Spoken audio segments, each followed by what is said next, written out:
Namaste, everybody, and welcome to another exciting session of Indica Conversations.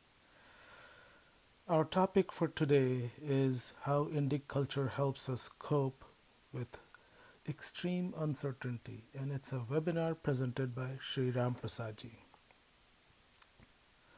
Ram Prasad ji is an entrepreneur and a behavior change expert.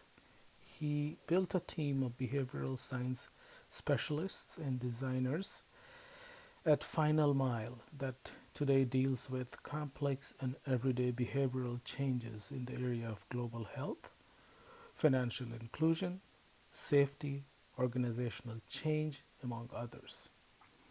He has led large projects in HIV, TB, maternal health, nutrition, sanitation, drug adherence across Asia, Africa, Europe, and North America. He has spoken at many conferences and has published many papers on applied behavioral sciences in reputed journals. He lives in Chicago and in airplanes, but these days he's enjoying a much needed break from travel and doing a lot of cooking instead. But before we bring our guest in, a quick word about Indica. Indica seeks to build a global renaissance based on Indic civilizational thought by transforming intellectuals and building an ecosystem. Indica seeks to preserve traditional Indic institutions, knowledge systems, and practices. It seeks to protect the Indic identity from being distorted. It seeks to promote Indic thought to local and global consumers, practitioners, and seekers. Indica seeks to act as a hub for the ecosystem and catalyzes new initiatives. Towards this end, Indica collaborates with universities, colleges, schools, research institutions, NGOs, publishers, media, ashrams, gurukuls, think tanks, associations, endowments, platforms, academics, authors, artists, and activists. Indica is a 501c3 not-for-profit organization, and all donations made to it are tax exempt. Please visit our website at www.indicacademy.org. Explore and navigate our activities, platforms, and initiatives, and don't forget to follow us on Twitter and on Facebook. And now on to our guest. To work.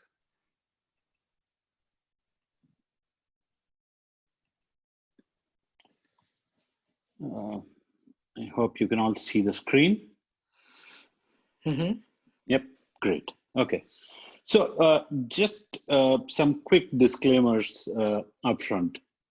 I'm not any kind of an Indologist or an Indic culture expert. Like Avdanji introduced, my passion is in trying to figure why people do what they do and how that can be changed, for public good or for individual good in general. So my work is largely in global health. So my perspectives to the current pandemic are to a large extent closer to that.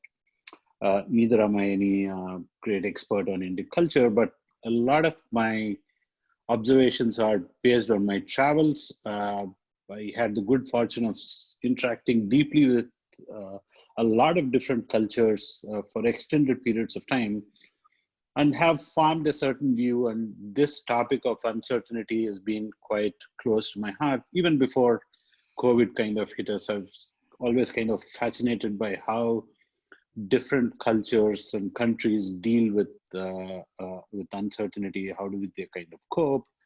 That uncertainty could be something as simple as what time a meeting starts, or when a train is going to arrive, or what is going to happen tomorrow. So that's what we're going to be talking about. So I'm going to briefly introduce what I mean by uncertainty. We tend to conflate risk and uncertainty quite a bit. And then I'm going to talk a little bit about what is extreme uncertainty in this context. Then we'll talk about how different countries kind of cope and deal with it. How are we dealing with this, with it, as Indians and as Indic culture.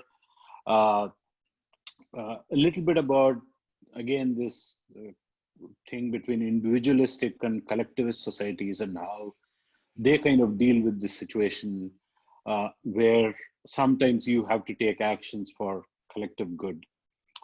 Then we'll talk a little bit about how we are dealing with this extreme anxiety again and need for more information.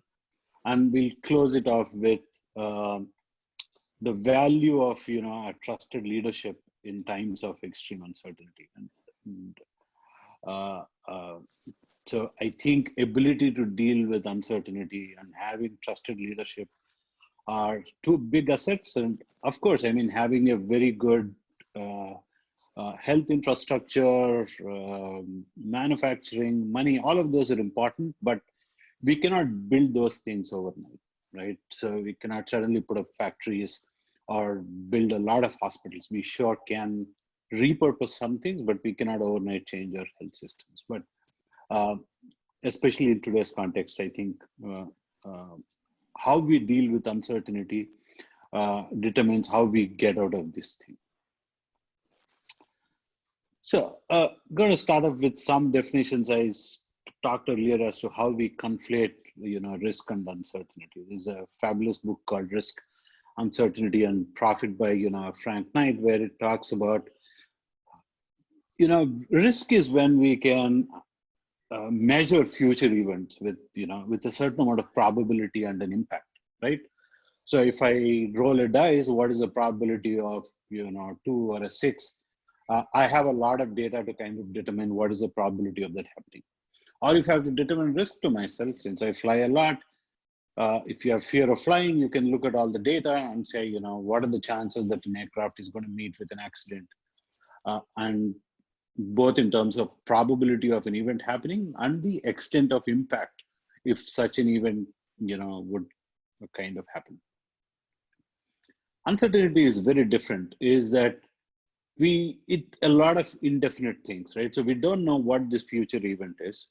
You cannot actually calculate probabilities of impact to you, whether or not it will happen, and if it were to happen, what is the level of impact.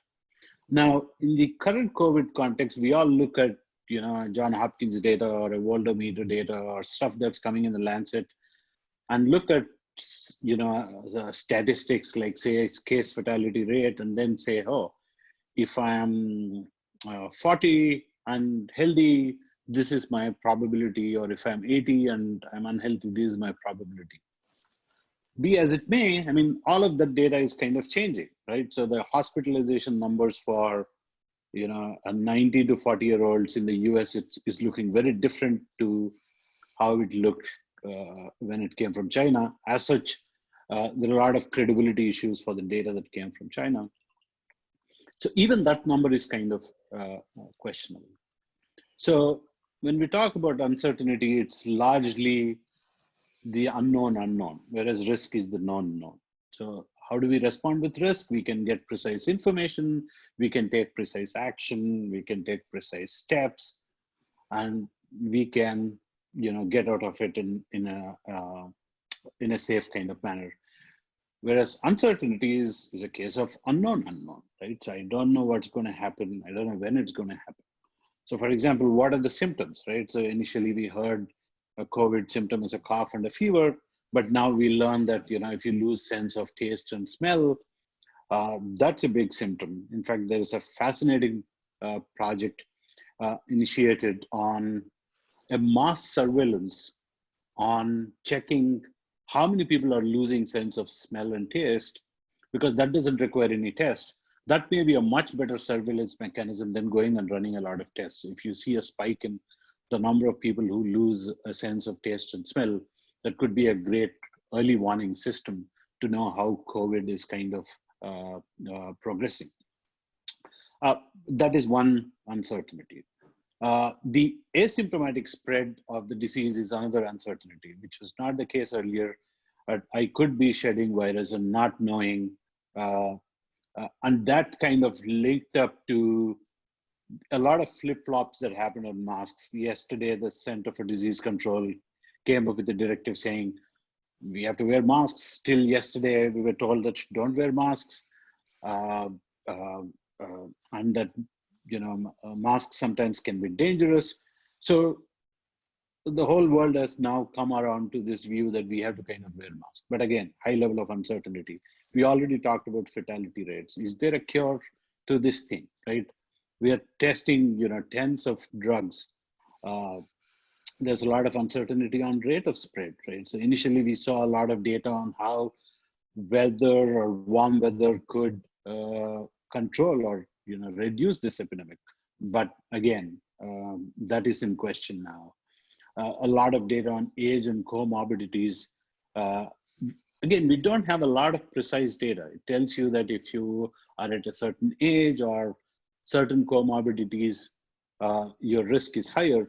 But what is your severity of these comorbidities and how that kind of impacts your outcomes is again kind of unknown. So these are just the health aspects of it, right? So now if you think about the economic uncertainty, geographic uncertainty, where I need to kind of migrate, where am I going to find my job? So it's exponential uncertainty is what we are kind of dealing with in today's circumstances. And I mean, as people, all of us hate uncertainty. If Avtanji had sent out a message saying, "Oh, we are doing a webinar. I don't know what time we'll start. I don't know the subject. Please join." Right? I mean, we are in kind of a similar situation now. Is that we don't know how fast this is going to go and where it's going to kind of end.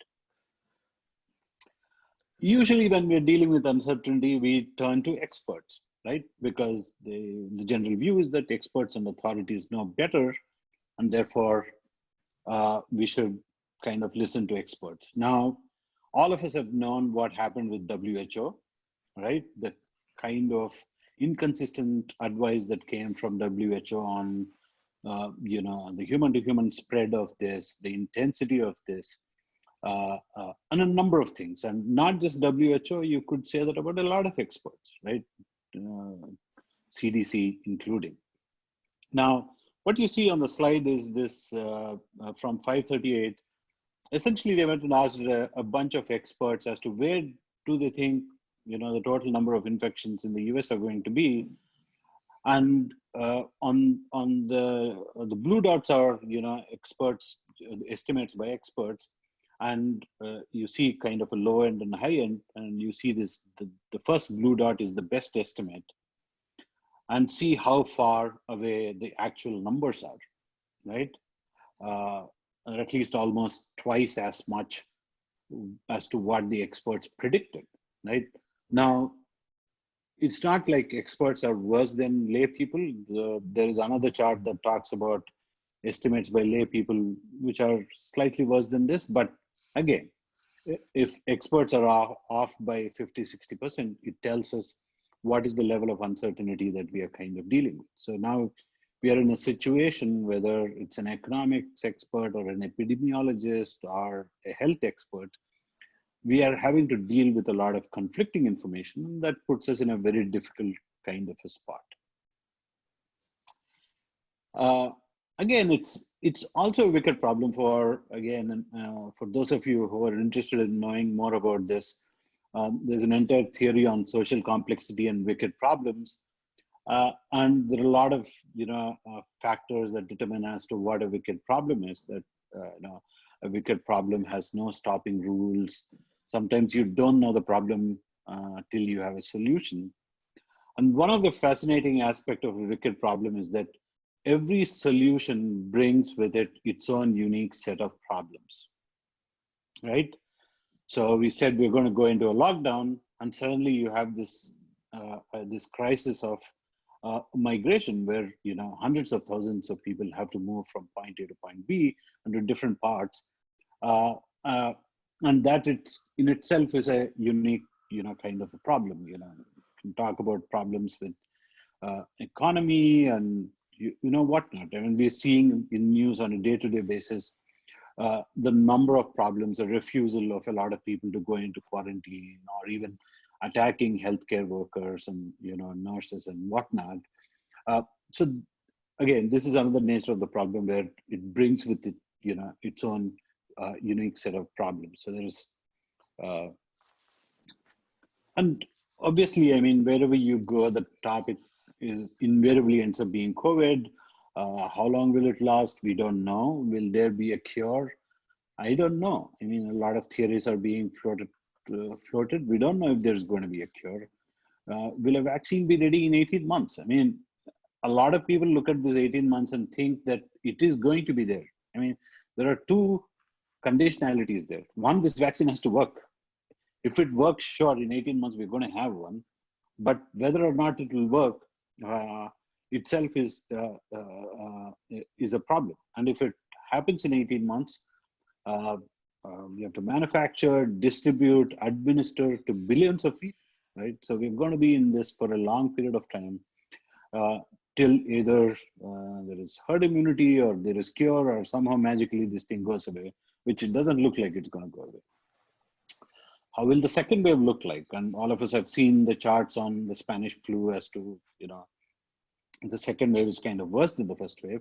In fact, in the southern hemisphere, India is in the northern hemisphere, almost similar weather patterns like the US. But southern hemispheres, Southern Africa, these countries are now going to go into fall and winter, and they're going to, get the brunt of this, bear the brunt of this vaccine now.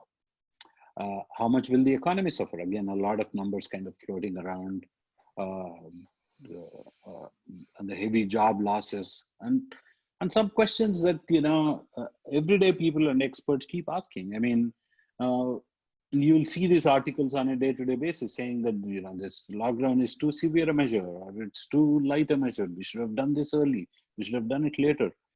Is it worth the trade-off? It's not a like-to-like comparison, right? It's not even a health and economic comparison. I mean, it's a wrong question to say that, what is one life worth? Is one life worth losing 10,000 jobs? That's not the point. Is that for every drop in unemployment, there are a lot of people that are going to be dying. For a drop in GDP, there are strong correlations because it has like a lot of compounding effect. In fact, therefore, in many ways, it can be a like-to-like comparison as well, that its loss of life is not only a health problem, it's also kind of an economical problem. But we don't have precise information, right? Saying whether is it worth a trade-off, we don't know. I mean, we'll have to kind of see. And this is a case where we're going to be learning as we go along. And we have to somehow get comfortable with this idea of, imperfect information. Now, that's the initial setup on, what we mean by uncertainty and what today is extreme, uncertainty. And now different countries and cultures deal with uncertainty differently. We talked about it. So one of the examples I can think of is that many years ago, I hired a bunch of interns, and one of them is a German fellow and the other is an Irish fellow. This German guy called me, and they were all based in London School of Economics. So the German guy called me a week before he was supposed to join, and he had a series of questions. Said what time the office starts, what is the dress code, what are the practices around lunch, how should I address you? I mean, a series of questions. And all of that he was asking because he didn't want any uncertainty the day he walked in. And when the internship started, so this guy walked in, at the time that I said we start, and his language and everything was perfect. And there was an Irish intern who walked into the office in a t-shirt, jeans, and flip-flops, right? Somewhere around 11 in the morning. And these are not questions I would typically get from, an Indian intern either. And that's again, is that what is your tolerance for kind of uncertainty? So there's a professor by name Hofstede, and so he does this lot of fascinating research, and you're going to be seeing some charts on this So this particular chart that you're seeing is what he calls an uncertainty avoidance index. Essentially, simply put, how much a country or a culture is willing to do to avoid uncertainty, right? So the lower the score means lower its ability to deal with uncertainty. Higher obviously means that in that cultures people don't like uncertainty. So look at say something like say Japan, which is the 90. I mean, they have low tolerance for uncertainty, right? So they want to know what is happening when it's happening. I once went to a small grocery store in Tokyo and bought 2 boxes of cherries. I came back to my hotel room and I was quite stunned by the consistency of color and size of cherries in each box. They were all the same. I mean, that's the extent that people go to avoid uncertainty. That if I have 50 cherries in my box, I want all of them to kind of look alike. I want my train to come on time, right? Again, we talked about Germany, France. Denmark is a very interesting example. It's not because they have dealt with a lot of uncertainty, but ability to deal with uncertainty is something that's kind of drilled into them, that curiosity is a good thing, risk-taking is a good thing, that people should ask questions. It's much more, I would say, is a learned thing, much more recent thing, at least that's my hypothesis. Now, if you look at US, so India, it's what is classified as a low mid thing, right? So in the sense that we are okay with uncertainty, right? It doesn't bother us as much as it would. US ranks slightly higher than India. Now you could look for a lot of explanations. So one of the things again from Hofstede's analysis it talks about is that how India is a patient country where tolerance for unexpected is high. Sometimes even a welcome break from monotony. And my company does a lot of work in road safety, and we were looking at this pattern on some of the new highways built where a lot of truck drivers would drive and slowly veer off the highway and then fall on the side. They were not like serious accidents, but a lot of accidents. And when we were talking, one of the drivers said, sir, these roads are so straight, मैं bore हो जाता हूँ. Right? I get so bored with it. So we are used to a lot of twists and turns in the sense that we were used to a lot of uncertainty on roads, and suddenly now we have these straight roads with medians, and we kind of get bored with it, right? So some level of excitement is kind of sought. I'm not advocating bad roads, but that's one of the kind of fallouts, right? Now, again, why is that we can deal with uncertainty, right? One could be because we are an ancient culture and we have seen a lot. We have seen everything, we have seen many invasions, we have seen wars, and we have seen destruction. It's not a recent country, and that collective memory kind of holds with us. And we know that anything can happen because we have seen a lot of strange things happen. We have seen, a lot of treason within our own, armies, right? So we've seen trusted people kind of backstab us. We have seen a lot of stories that we read talk about this theme that anything can kind of happen. Again, we've seen a lot of famines, droughts, climate change, and right from the time of Vedas as to what happens to Saraswati and how everything kind of moved to Ganges. That in our collective memory, we've seen a lot of change, right? So that is one potential explanation for us to see that a change is certain, that it can be severe, and we have heard a lot of stories around that. That could be one explanation. The other explanation could simply be that we have scarce resources, right? So we don't have a lot of money. We don't know if there's food that's going to be on the table tomorrow morning. We don't know how the political kind of establishment is going to kind of react. So we have seen those things as well. So resource scarcity is another thing. If I go to the government hospital, will the doctor kind of show up? So there could be a number of explanations as to why we are good at this, or we can cope with it. The other much more, if you again look at say Itihasas and Puranas, I mean, people from Andhra will kind of relate to this. This is my favorite film ever made, and I think the best Telugu film ever made, Coilmayabazar. It's made, I think, in 1955 or 56. It deals with an episode of Ghatotkach. Uh, uh, and this particular visual you see is Abhimanyu and Subhadra. And I think Lord Krishna tells the Sarathi of to take them to a through a particular route because he wants them to kind of meet Ghatotkach. So they're going through this forest. Ghatotkach shows up, and there is a little bit of fight, and they discover that they're brothers because Ghatotkach is son of Bhima. But the song in this is essentially where the Sarathi is singing about Leela and saying, is generally marveling at the divine play of Lord Krishna's as to why you have to do this in an indirect kind of way.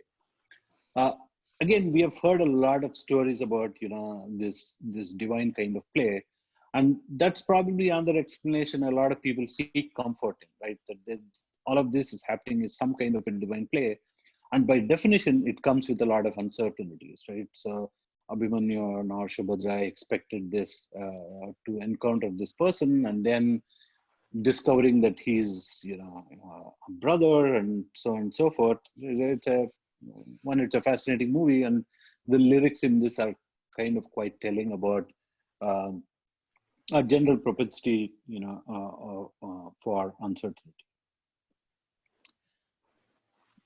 And so, therefore, what I believe is that this millennia of uncertainty, therefore, kind of encodes certain rituals.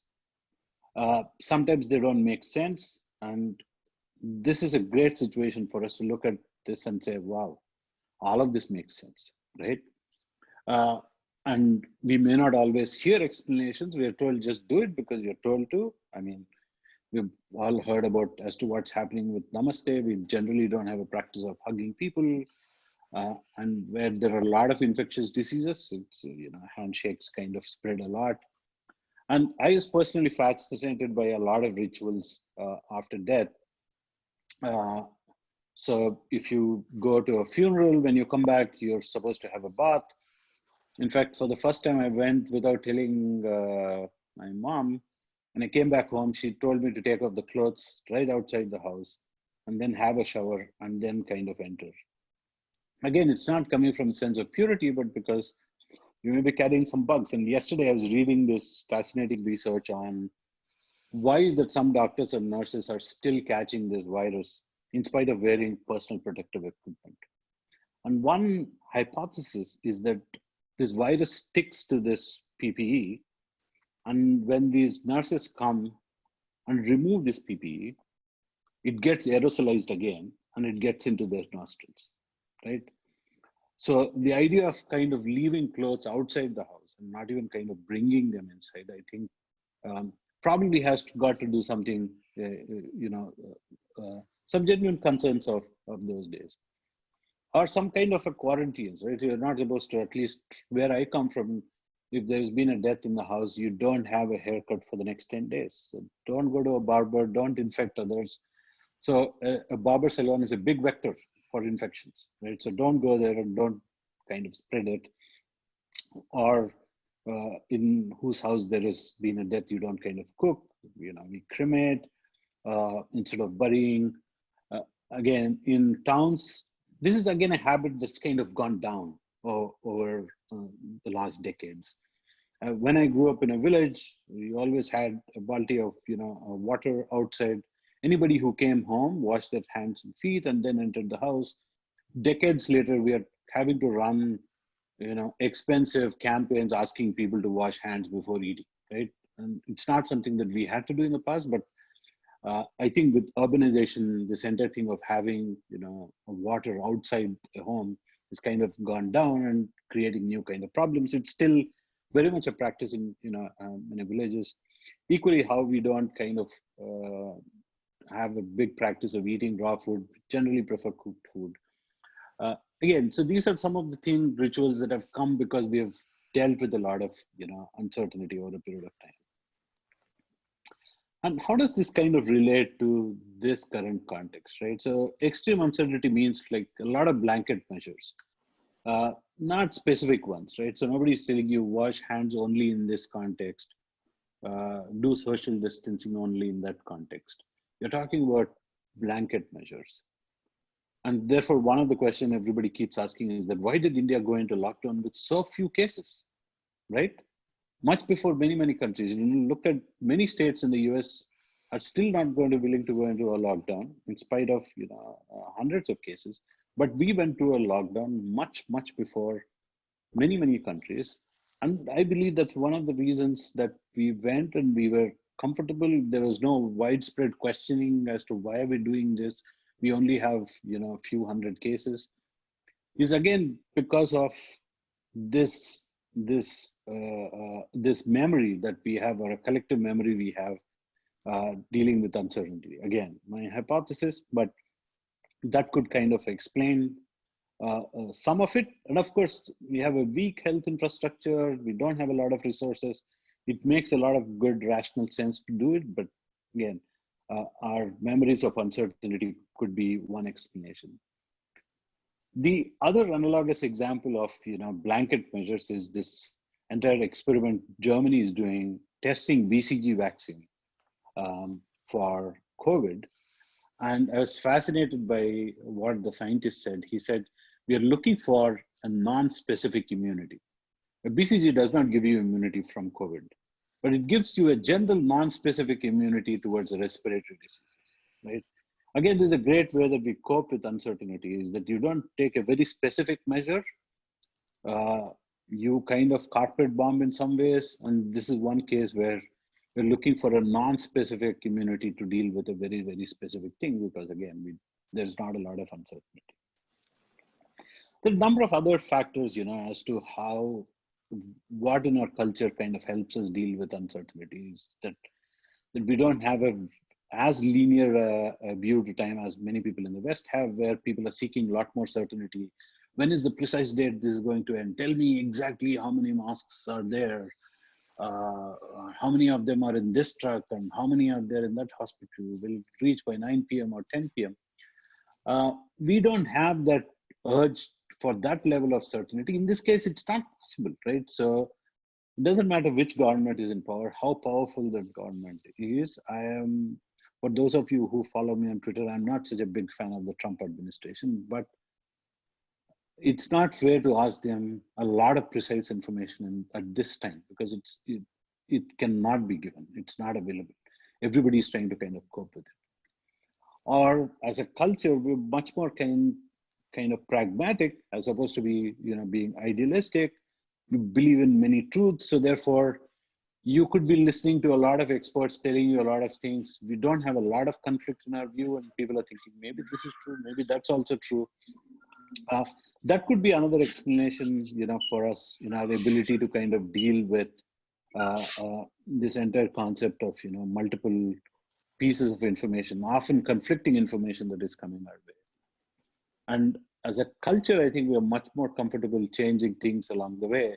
And I always see this conflict in my work when dealing with some of my American colleagues, when we are working on a strategy and we get a new piece of information an hour before the meeting, and all my Indian colleagues are willing to change the entire presentation. Whereas I typically get a lot of resistance from my American colleagues saying that, we should not change. We are committed to this strategy. But this ability to kind of change things along the way comes much more naturally in our culture. Of course, there are some downsides to it, in the sense that over a period of time, we kind of start seeking perfection, and leads to a lot of poor execution in the way that we do things. But in times like this, I think some of the pragmatism and willingness to kind of change, not just our views, but also our actions, I think helps us deal with this uncertainty, right? So you then therefore don't go and ask somebody, but you said this yesterday, but you're asking me to do something else today, right? So, but those are the kind of things that you kind of play along. And so therefore, what are good strategies and bad strategies, right? So while hope is a good thing, it may not be the best of things at this point of time. And borrowing lines from Shawshank Redemption, is that I think comfort is a much better thing than hope at this point, because there's no point giving false hope as to when this is going to end and how this is going to end. And therefore, comfort, I think, plays a bigger role. Again, solidarity versus certainty, right? A lot of people keep asking, the prime minister should tell specifically what is happening. But things are changing so, rapidly that there is no certainty. The certainty that we are seeking is not there. So therefore, it's better to kind of lean towards solidarity instead of getting into a lot of specifics. And yesterday we were having this conversation around why should it be 9 p.m.? Why should it be 9 minutes? And what is the value of lighting a diya?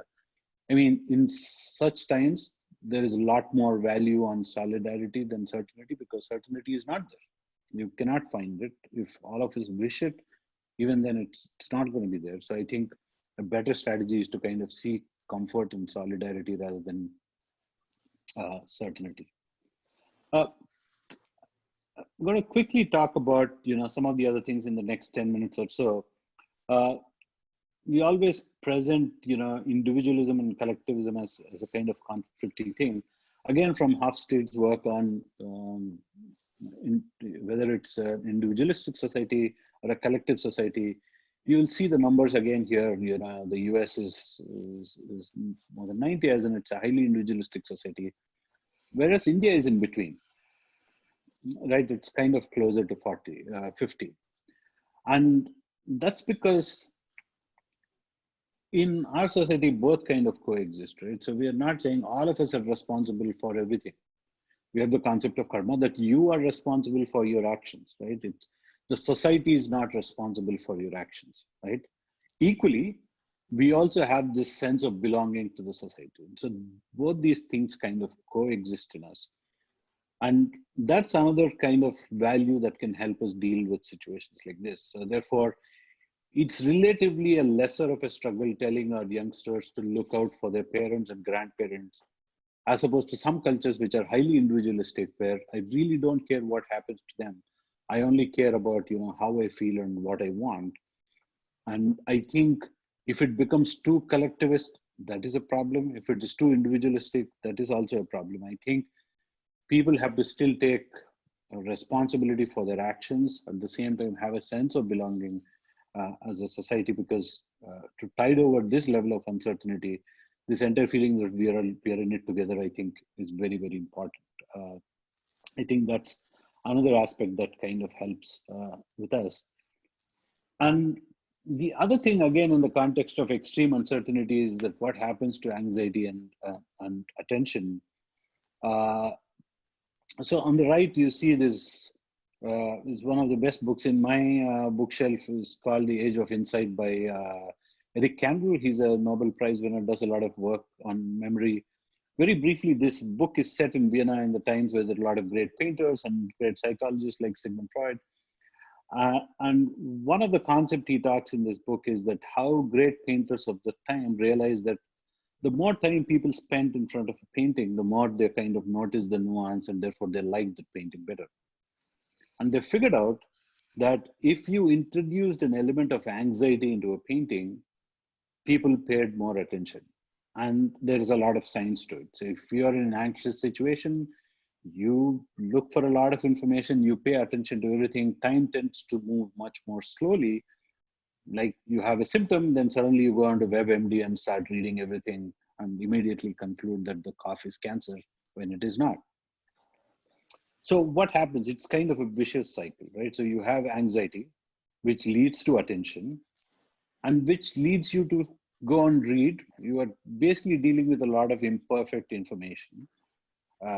And the less said about media's coverage of this pandemic, the better, especially in India, where health reporting is pathetic, to say the least.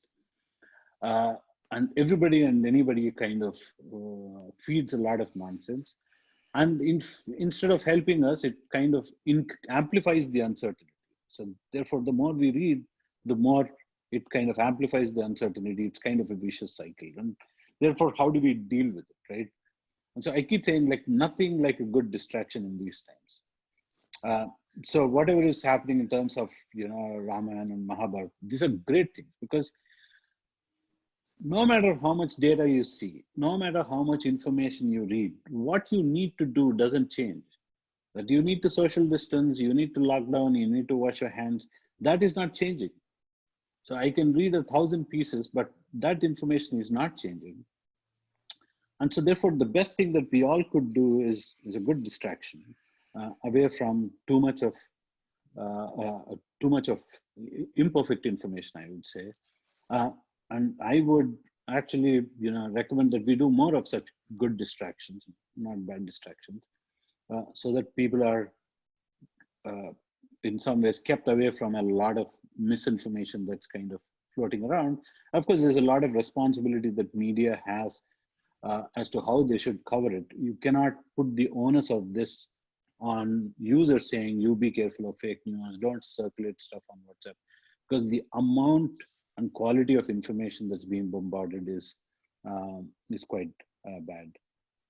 The last thing I want to touch upon is, again, extreme uncertainty and trust in leadership. Again, India does fairly high on, on power distance, but I believe that the general baseline for trust in leadership is in India is higher. Not just in the current context. I think the numbers would vary, but even if this happened in say Manmohan Singh's time, the baseline would have been higher. But the current approval ratings and trust kind of amplifies the number significantly. But our baseline generally for many, many decades has been quite high in terms of trust in leadership. And why is this important, right? You're asking people to take a lot of extreme measures with neutral outcomes. So what happens if I do all of this? I won't catch the disease. So there is no positive payoff at the end of it. If at all the payoffs are negative. There are a lot of unpopular measures, right? So there's nothing popular about a lockdown, job losses. I mean, we have seen all the pictures. All these are unpopular decisions, right? Like we said, there are complex trade-offs, right? Oftentimes there are a lot of flip-flops. Today, a leader says something, and tomorrow he has to backtrack and say something else. And finally, many mistakes will be made. And I keep talking about it in my community, saying that we are going to be making a lot of mistakes as behavior change specialists, and we should be honest and have the integrity to kind of look back and say, what are the mistakes we made and how can we do better next time? But I get a longer rope. Many of us get a longer rope because of our own stature, our own situation, but political leadership does not often get a long rope. And therefore, it is super critical in these times. Other than the health infrastructure, if I have to say what are the two most important things at this point in time, when we have to deal with the extreme uncertainty, we don't know what's going to happen, is that one, a culture that has a general comfort with uncertainty and has ability to stomach a lot of uncertainty. And two is trusted leadership, because they have to take a lot of tough kind of measures with complex trade-offs, with no positive payoffs. And I think we're doing slightly better than many countries in these two departments. I just want to end with again a shot from another movie that I like. This one is Love Kush, and there's a fabulous song where Lakshman is taking Sita for Vanvas, and the lyrics are in Telugu, and they essentially talk about who knows what's going to happen in the next minute, right? So that the future is kind of uncertain, and just thinking that even gods have to deal with uncertainty, right? So nobody is kind of above it. And yep, that is that. I hope you kind of enjoyed and found it useful. If you have any questions, I'd be happy to kind of take them. Well, that was a wonderful presentation, Ram Prasad ji. Thank you very much for making this presentation. Very insightful, to say the least. Before I open up the floor for everybody else, and we'll be here for a few more minutes, and I would want people to raise their hands, and I will unmute them. And the request will be to make a very pointed question and not make a speech. And because we have a bandwidth issue here too, we have time issues, so get as many people ask questions as possible. But I was very Uh, you talked about the collective and civilizational memory, and that really opened up my eyes. Like we have, since because of having such a long, uninterrupted civilizational history, we have seen a lot. I mean, just like you mentioned about Saraswati dying, the literature is full of it, and you can imagine the impact of that on the minds of people who were writing at that time about Saraswati. So, not to undermine that aspect, and very well put. But also, you were talking about the scarcity. How we have adapted to the scarcity. But one thing I wanted to kind of bothering me is that the scarcity situation is new to our Indic civilization, right? We have been a very prosperous society for a long time, and but that also tells us how quickly we adapted. From being to such a prosperous civilization, we're to being a 3% of the world GDP. So, how do you reconcile? Do you have anything to add to Yeah, in that? fact, when I was writing those slides, I actually wanted to write riches to scarcity, right? And that journey again helps us deal with uncertainty, right? So somebody who's been a king and suddenly becomes a pauper, what explains it, right? And if at all, it kind of makes you much more pragmatic, a realist, and someone who again can understand the concept of uncertainty, as opposed to a country that's been rich or poor all the time. I mean, I was looking at this data. I did see some countries, which are kind of poor. So I was actually fascinated by this link between scarcity and uncertainty. That link is not always there.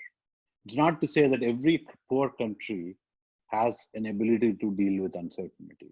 That's not the case. But I think this journey that we've been through, from riches to rags in many ways, made us a little bit more immune to some of this, high level of uncertainty. Okay, with that, I would like to open up the floor. If you can raise your hand, I'll unmute you, or if you want to type your question. Um, so far, I don't see any hands raised. Can you raise your hand? Anybody, everybody, I hope you can.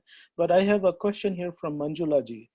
Manjulaji said, isn't it relevant in today's context to re-examine the problem of untouchability, given that some cataclysm cataclysmic event might have happened in past, some distant civilizational memory to enforce some kind of social distancing? How do I raise my, oh, I think you can. Nishant Bhai, can you raise your hand? So that's the question, Prasadji. Yeah, I thought about this, and I think we have to be a little bit nuanced in the sense that uh, one way of looking at it is that intercaste and intracaste, right? If if there was an event that happened, and therefore this thing of social distancing and untouchability indeed was because of that, it should have happened uniformly across, right? It should have happened within caste or within a certain, caste group, and not necessarily between, upper and the lower caste.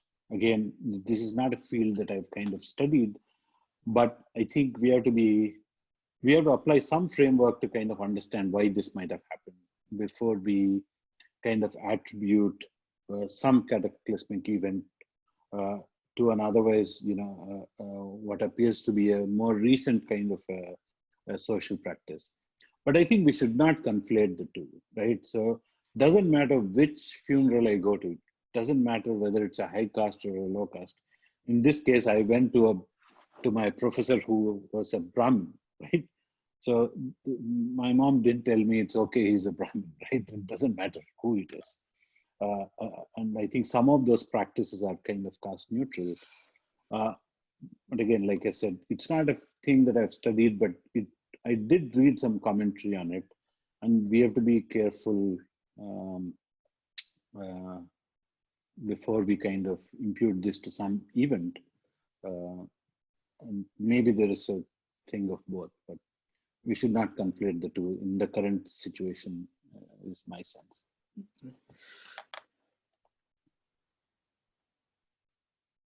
Nishant ji, go ahead.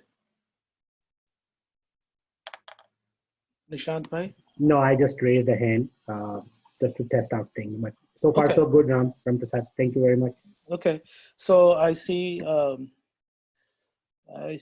okay, questions are coming in. Just give me a second, please. So Ram Sundar, another Ram from Chicago, he's asking, I see the book 1984 behind you. Is 1984 finally happening? Yeah, I thought about it. Maybe it's happening in Wuhan. Sometimes it does feel like that, right? So, which is why I keep talking about, the value of trust and authority, right? So, is this some of these things, are they happening by rule? Are they happening voluntarily? Uh, are they happening because we like doing, or happening because been kind of conditioned to do? And I think one of the oft-laid criticism is that democratic institutions cannot deal with extreme measures. Not to say that we have done a perfect job, but we have done much better than what many of us thought would be the case, right? Uh, as opposed to some of the countries where the measures are much more extreme. It's not just that we're doing it; it's also about how we feel about it, right? Having done something, having done a Janata curfew, or having been in a lockdown, how do we kind of feel with it? And all of us are talking to people. Are people frustrated by it? Are they angry? But are they also kind of resigned to the fact that, I mean, what else can we do? Right? I keep talking to my mom on a daily basis. This thing is not directed at someone else, and this. While we see a lot of commentary against China, but a lot of people, in regular day-to-day thing, they're not sitting and like cursing China all the time, right? Just saying, I mean, we have to deal with this, and we don't know. Uh, and I think how people feel about some of these measures also, I think, is will kind of determine how we come out of this, right? So, Okay, I have Venkatesh. He's asking, in trends of behavior, what is the tipping point before it becomes social issues, social misbehavior? How it changes between cultures? Very shortly. yeah. I think there are 2 points that I want to talk about. Is that one is a general fatigue, right? And that's something that every government should be careful about, right? So that fatigue could be because of time, that this thing goes on for months and months, or sometimes the fatigue could be because of the number of behaviors I need to kind of change, right? It could be some things, that I have to do in person, but some things I have to do in a society. And when there is a lot of fatigue, you can expect some kind of a release at a mass scale, right? So is there a real danger of everybody on the streets kind of coming out? The other question is, what if there is a particular group or a section is kind of not following the norm, and therefore what happens? And I get asked this question a lot, right? Saying that at what point does it become a health issue or a social issue? Prima facie, my view on the current events in India is that I think we have to deal with it as a law and order issue, prima facie. We went through this argument even with Naxals that you have to treat this as a social problem or an economic problem. Finally, the consensus across all the governments was that it is a law and order problem and deal with it. And to my mind, that is one thing that needs to happen immediately, is that we have to first and foremost take a law and order lens. And then have a conversation around what could be the economic impact of some of these behaviors that will happen, where people kind of impute these actions to a kind of a larger community. And there, what is the real danger of extreme division, right? Who's going to kind of lose or gain in that? But currently, our first law and order response should be much stronger, much more consistent. And going forward, right? So I think this is a really important point is when we deal with pandemics, identifying vectors is very important. Vectors are places where the rate of spread is much higher. Like schools are a vector, right?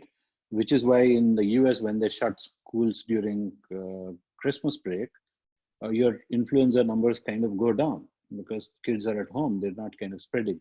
So we now know that religious gatherings are one of the biggest vectors. So what we need to be doing is that before the next wave hits us, we have to deal with it both as a negotiation and as a law and order thing with all of these vectors much in advance. So what is the one learning that we have is that the government should know which are these big events that are happening. Doesn't matter which religion, right? And where are they happening? Who are the people who are coming?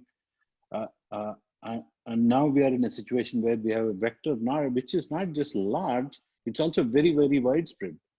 It went to some really remote villages, which otherwise wouldn't have been addressed. So that's another thing that we need to be kind of careful the next time around as to identifying and dealing with these vectors well in advance. Okay, the next question we have is from Rohan. He says, as humans evolve more in trying to be a stronger being, why do we still struggle with uncertainty? In Indian context, can this be attributed to cyclic context? Yeah, I wouldn't necessarily say that we get better at dealing with uncertainty. I think we generally become worse at dealing with uncertainty. That's because a lot of things, I mean, that's our quest, right? So as we kind of advance economically, we're trying to reduce uncertainties in life, right? So I don't want to think about whether there's going to be food on the table. I mean, everything becomes kind of automatic. Your sprinklers kind of become automatic because I don't want to be doing it. So we're trying to reduce uncertainties in life. And therefore, I think over a period of time, we become less and less good at managing it.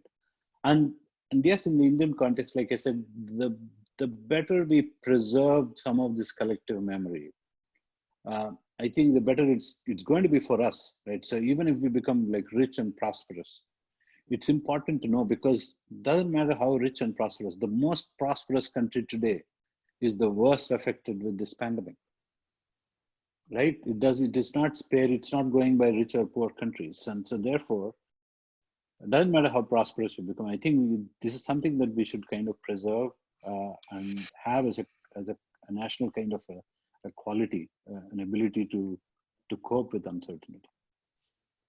Yeah, that the national memory, the civilizational memory thing reminds Yep. me Yeah. of us.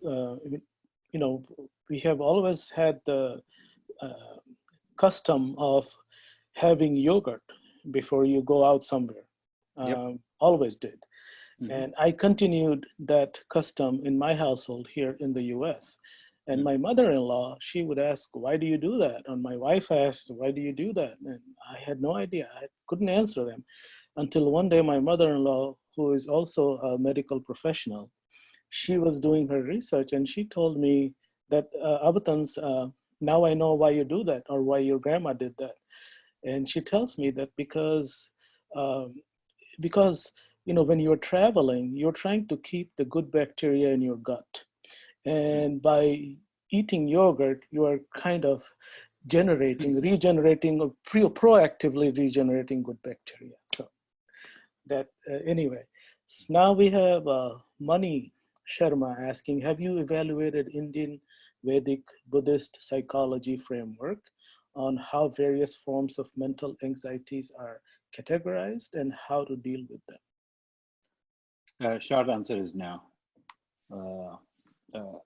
Like I said initially in my disclosure, it's not an area of expertise, but like I said, as a general casual observation, I think one would think that many of these teachings are very, very useful at this point in time in dealing with this extreme anxiety and uncertainty. I mean, there are two ways that you can go about. There are two paths. Either I go certainty seeking by reading a lot, looking at all the charts from Boulder Meter and John Hopkins and all that stuff.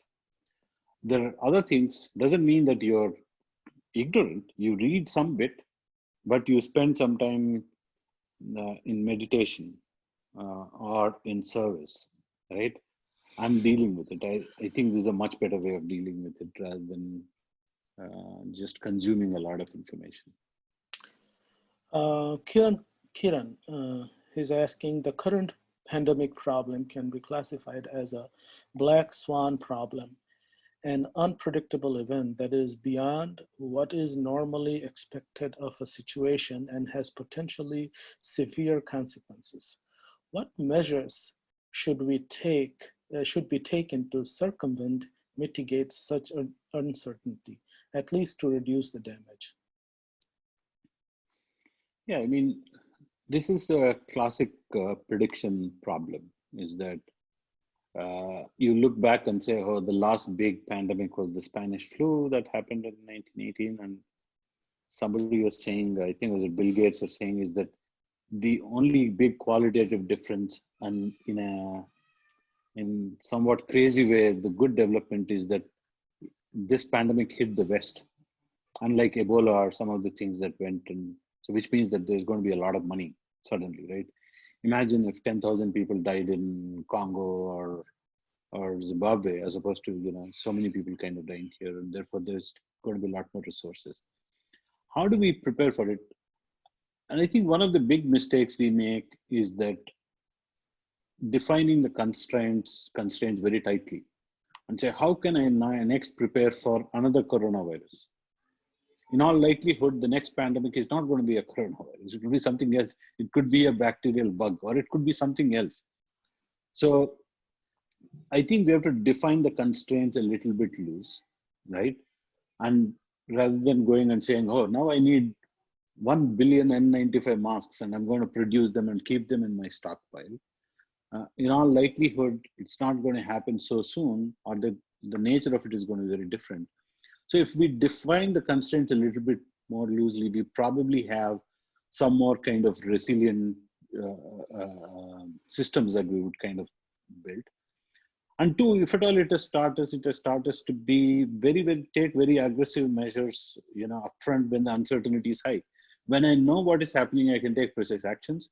When I don't know what this is, it makes a lot more sense to go big, right? And then deal with many, many things. And lastly, how is that we can prepare? I mean, you can think of, 20, 30 different kind of things that you need a robust health system, you need wealth, and you need a lot of things, right? And there is different kind of timeline for all of those. But this is a great opportunity in a crazy way for us to do a lot of postmortem about the number of how we are taking decisions, what we're doing as public and as leaders, and build some kind of a playbook, right? So if we were to experience another pandemic, what is it we should be doing? We don't have a playbook, right? So currently, and we are kind of dealing with as we kind of face situations. Thank you. Next question we have is from K. Kumar. Different countries have responded differently. UK initially went for herd immunity. South Korea went for extensive testing and so on. How much is this a function of economic capability versus social mores versus ability to handle uncertainty? I mean, there is a level of inconsistency even within the economic powers, right? So some countries that have all the resources did things differently. Again, the silver lining in the UK example for me is that they quickly changed their strategy. They didn't stick to a failed strategy for a long period of time. They said we're going to do this, and within days, when they started looking at different numbers, they came with a different kind of reaction. Look, doesn't mean that the Indian government or some countries actively pursued more and more uncertainty, right? There are kind of different strategies in place. And if I have to get into the public health space, our testing yields are not great, in the sense that for the number of tests, what do we mean by yield? For the number of tests that we're doing, what percentage of them are positive? I think we're at 3%. The US is something like 20%. New York is 35%. For every 100 cases, they test 35 are positive. So our cases um, are 3%. Now, again, with our kind of resources, should we just go and test, 100 million people when our yields are so poor? It makes no sense to my mind. So therefore, constant surveillance is much better than having this national kind of strategy. But I think the entire uncertainty argument is much more on the people side, is that it's not something that we can teach or learn or unlearn in a short period of time. Like we said, it's got a lot more to do with civilizational memories and rituals and codes. And it's just that some do a better job of dealing with it and some don't. And if we understand this well, and this is not something that we need to teach good political leaders, they know 1,000 times better than us, more than us. And when they do things, they understand this, right? So if somebody understands, as a head of a state, if somebody has a very good understanding of the people of the culture as to how they deal with uncertainty, one can recalibrate a lot of messaging. So therefore, the messaging in the US has to be very different to the messaging in India, and intuitively good leaders kind of know that. That's a good segue to the next question here. And I think you already touched upon this in your presentation, but here it is. There have been comments about the PM not communicating enough comparison to US president having daily press conferences. In the context of a society that is comfortable with uncertainty, can one theorize that there might also be discomfort with too much information? In case of the uncertain situation, too much and conflicting information leading to confusion, etc. I think you touched upon it, but maybe some more. It's a fascinating question, something that I think about often. And I hear a lot of criticism saying, like I said, the kind of things people need to do are 4 or 5. And crudely put, what is Modi ji going to say on a day-to-day basis? It's not stock market where things are changing so rapidly. I mean, things are on a different timeline. So the press briefings that happen are, I think, again, is a ritual that they had in a society that's seeking too much of uncertainty, too much of certainty. So in our case, at a national level, I think the communication should be one on broad policy. What is our general view to this crisis? Focus on solidarity, reassurance, comfort, and comfort, rather than getting into too specifics. Having said that, I think it is very important that for each state to pick one trusted authority and do a briefing every day for half an hour, telling them in terms of specifics, in terms of preparedness, how many cases are there, what are we doing, as far as hospitals are concerned, just as again, from a reassurance point of view, not from an information point of view, and maybe spend half the time dispelling some of the myths that people have, because you cannot do that you cannot put down a million fires. But at a national level, I don't think there's too much value in communicating too much specific information, because, I mean, look what happened with the case of hydroxychloroquine, right? So there are some things that experts should know. There are some things that regular folks should know, right? We get too much information. We don't know how to, we don't know how to interpret a chart, right? We look at a chart and we make all kinds of meaningless conclusions. And so somebody said, hydroxychloroquine could be good. And I was talking to some friends when President Trump announced it. That evening, Indian chemist stores had run out of hydroxychloroquine.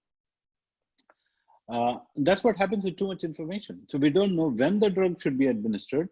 Is it good to take as a prophylactic, as a treatment, at an advanced stage, at a critical stage, at an early stage? We don't have that information. But the danger of giving that information is that it was given in the interest of hope. It was given with good intentions, right? So he wanted to give some hope and said, listen, there is something coming. And there are a lot of test trials that are happening. But then again, it led to a lot of unintended kind of consequences. So I think over communication is a bad thing. It sets a cadence saying that, oh, today we are going to hear something that will change the course of this disease. No, we are not going to get that information on a day-to-day basis. It's going to end slowly, gradually. It's not going to be one switch one fine morning, and that's not what we're stating at. Well, that brings to the end of QA, and a very good segue again to to the information about our next session that will be happening next week around same time, 11 o'clock. That's again about misinformation. But we will be talking to Professor Ramesh Rao. He's a professor of communication in Columbus State University, Georgia. And his presentation will be Western media coverage of India. So you can imagine, some of the misinformation he'll be talking about. So please book. Be at 11 Eastern now, then. Sorry to interrupt you. Just wanted to. Okay. 11 Eastern, right? Yeah. Okay. So anyway, we'll have this information on our website and also on our Twitter handle. Thank you, Ram, for this wonderful presentation. And I would also like to thank our colleagues here, Indica colleagues, Ram again, and then Nishant Lipachia, if you can show your face and say hello to everybody. And our team in India, Karan, Anuj, and Harikiranji, definitely, for all the help and support that they provide so that we can have these wonderful conversations. Please follow us online on Twitter, and social media handle is Indic Academy. So you can be up to date with all the information that we put out. We have also our platforms, indictoday.com. Very good information we put out there, lots of articles and things like that. And also one of the, since we are all homebound these days and looking for books to read, our platform, Indic Book Club, if you look it up, you will find a lot of Indic book suggestions, just like Goodreads with reviews and all that. So please check that out. And thank you all for joining us here. And we'll see you next week, 11 Eastern, with Professor Ramesh Rao. Thank you very much. Thank you all for your time. Thank you. Thank you. Thank you. Thank you all. Bye. Very insightful. Yep. Thank you. Thanks, Steve. Thank you. Thank you.